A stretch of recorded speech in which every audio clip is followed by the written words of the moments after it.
Final sermon. I feel like the Buddha giving his last talk. Let the Dharma be your guide.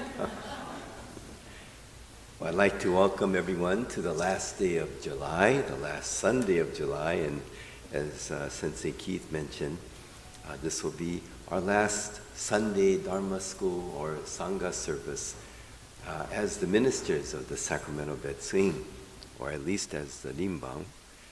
Tomorrow, August 1st, Reverend Dennis Fujimoto will be arriving to relieve us of our ministerial responsibilities, and for the month of August, Patty and I will remain as kind of like resource consultants to be available to help in the transition. So from tomorrow, all Betsuing services will go through Reverend Fujimoto. Patty and I, we have loved being the ministers of the Sacramento Betsuing. Not for the recognition of being the ministers of the most amazing temple in BCA and beyond, but because it has been our absolute honor to try our best to share the Dharma as well as we could. In Japan, especially, I think, being the head minister of a temple designated as a Betsuing is a great privilege. And I'm sure there have been some ministers eager to be the Rinban of a Betsuing. After all, outside of Japan, there are only 8 temples to be so designated: Honolulu, Hilo in Hawaii, Sao Paulo in Brazil, and there are 5 Betsuings here in the United States mainland. But as I've shared before, I know that my friend and mentor, the late Dr. Moksem Miyuki, would be very disappointed if I ever felt that my worth as a human being was in any way connected to achieving a title of any kind. And after absorbing my life's perspective from Miyuki Sensei very early on, I had also to run the gauntlet of my older brother Gerald. I mean, he was pretty tough too. I recall after, even when I've been a minister at least over a dozen years, and I was here at the Betsuing as the second minister, and when we would have family gatherings, my brother would sometimes greet me with this, and he would say, "How are we doing, Reverend Bob?" Oh, gosh. I just look at him and say, "Knock it off, huh?" My brother, in a way, had no idea that Miyuki Sensei had already made it crystal clear what our goal in life should be. I will never forget how, on the first day or two of having Miyuki Sensei as my teacher, I asked him, "What is the goal of Buddhism?" And I share this often because it was so impactful for me, asking him so early on in my Dharma quest, what is the goal of Buddhism?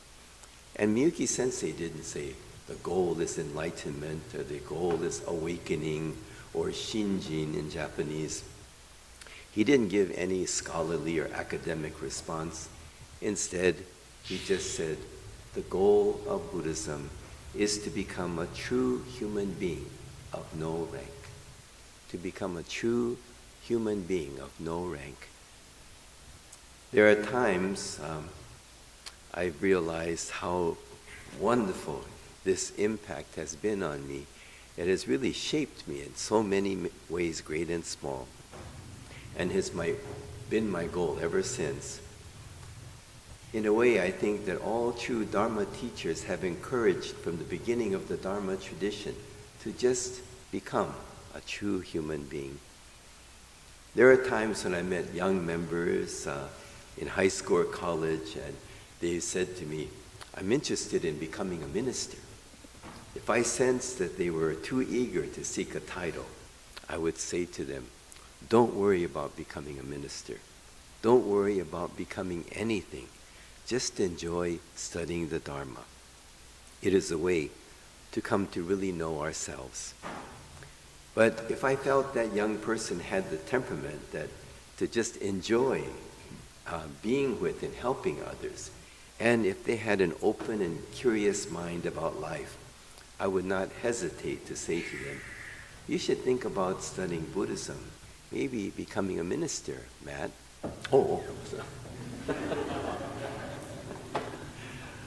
But what I'm actually saying is you should think about studying Buddhism and maybe try to become a true human being of no rank.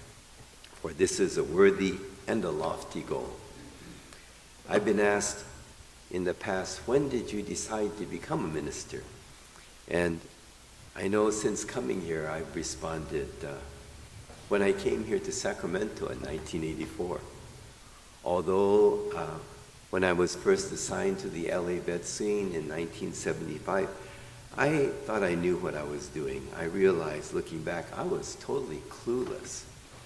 But when I came here to the Vet Scene here in Sacramento, the members, the leaders, and most especially the children in our Dharma school and our youth programs, they are the ones that have taught me how to better understand and share the Dharma. And we've often said that serving this temple and this Sangha has given us not only the most meaningful years of our lives, but Patty and I feel the best years of our lives so far. There's a wonderful minister that I knew early in my career, Reverend Bunyu Fujimura. He was a true Issei, first generation, pre-war minister. And the year that I came to LA Betsy in 1975 was the year he retired. And I had a chance to really get to know him after that. He had more time. He would stop by. Interesting, huh? In his 70s, he grew his hair really long, huh? And I'd see him down in J-Town.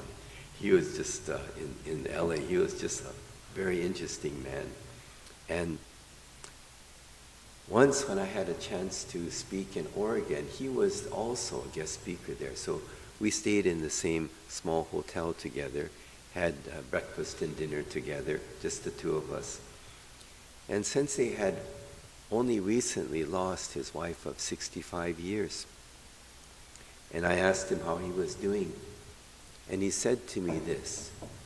He said, I realize now all of my life, through all of the difficult times, coming here before the war, facing adversities of language and prejudice and different culture, being placed into the camps and coming out of the camps and starting over, we didn't know sometimes how we were going to live, how we would make ends meet.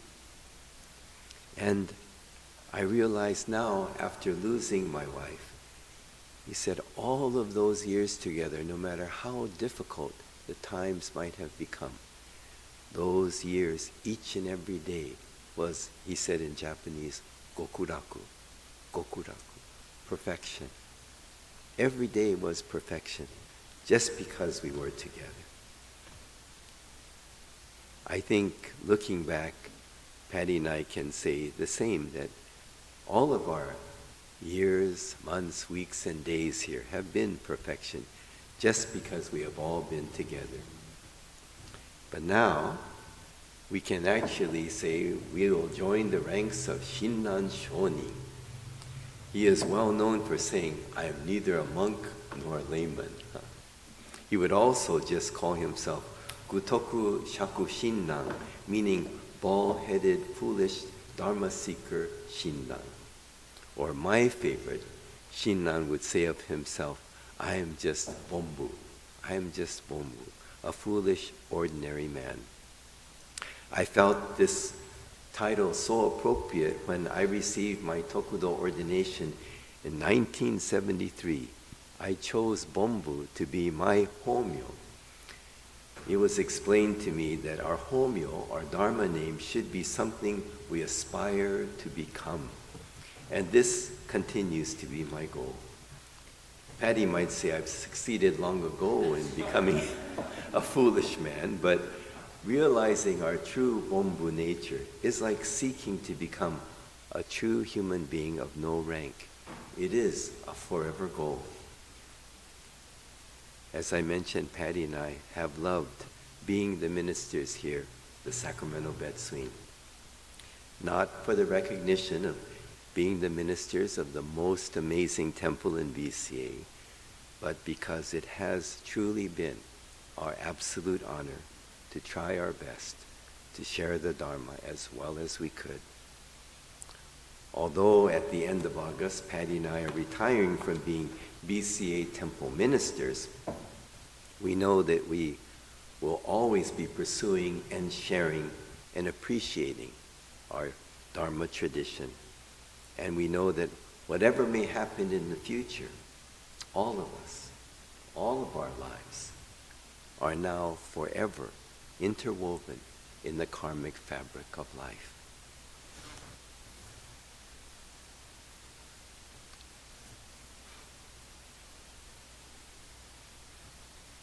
Looking back, I remember my first month or two as a minister at Los Angeles Betsuin. Reverend Nori Ito and I were very dear friends.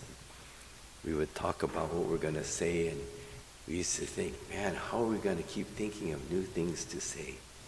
Never for a moment thinking the day would come when we would be giving our last official Dharma message. But again, it has truly been our honor, and we will, as I mentioned, forever be karmically interwoven in the karmic fabric of life. In closing, please join me in Gassho. The expression Namo Amida Butsu is nothing magical or mystical. It is simply an expression of gratitude so deep, the words thank you would be not enough. When we think of the debt of gratitude we feel for the Sacramento Betsuin and our many friends here, Patty and I know that our Nembutsu is our only expression of gratitude that can even begin to express our deep appreciation. And to all of you, we will forever be in Gassho. Namo Amida Butsu. Namo Amida Butsu. Namo Amida Butsu.